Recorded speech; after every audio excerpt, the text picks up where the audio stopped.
मित्रांनो, आजच्या आपल्या गोष्टीचं नाव आहे बिरबलाची खिचडी. चला तर मग सुरू करूयात. एकदा थंडीच्या दिवसात अकबर आणि बिरबल एका तलावाजवळून चालले होते.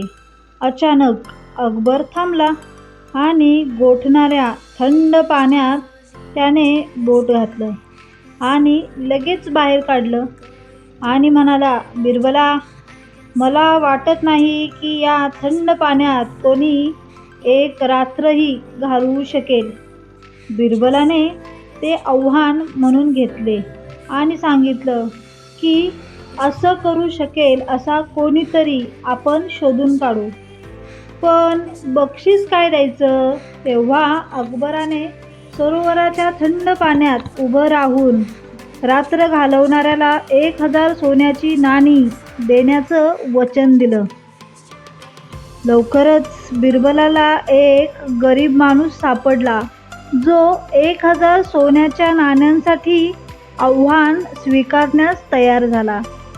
2 शाही रक्षकांनी पहारा दिला.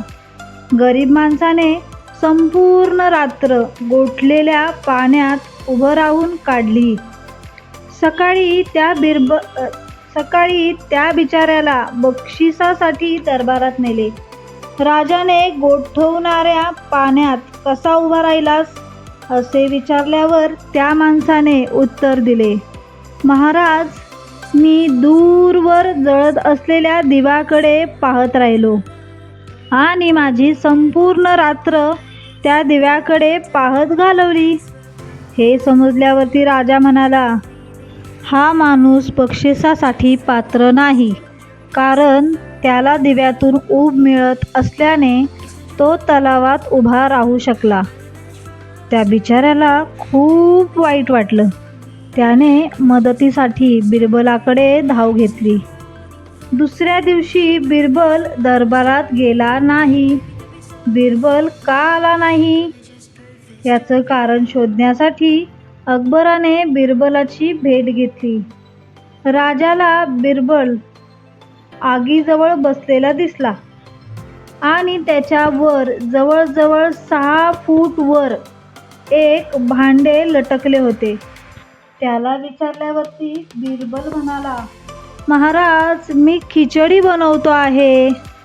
अकबर हसायला लागला आणि म्हणाला की हे कसे शक्य आहे? बिरबल म्हणाला, हे शक्य आहे महाराज. जर एखादा गरीब माणूस फक्त दूरवर जळत असलेला दिवा पाहून उबदार राहू शकत असेल, तर मी माझ्या 6 फूट वर भांड्यात ही खिचडी शिजवूच शकतो. आणि मग अकबराने बिरबलाचा मुद्दा समजून घेतला आणि आव्हान पूर्ण केल्याबद्दल त्या गरीब माणसाला बक्षीस म्हणून 100 सोन्यांची नाणी दिली. तर या गोष्टीचं तात्पर्य काय?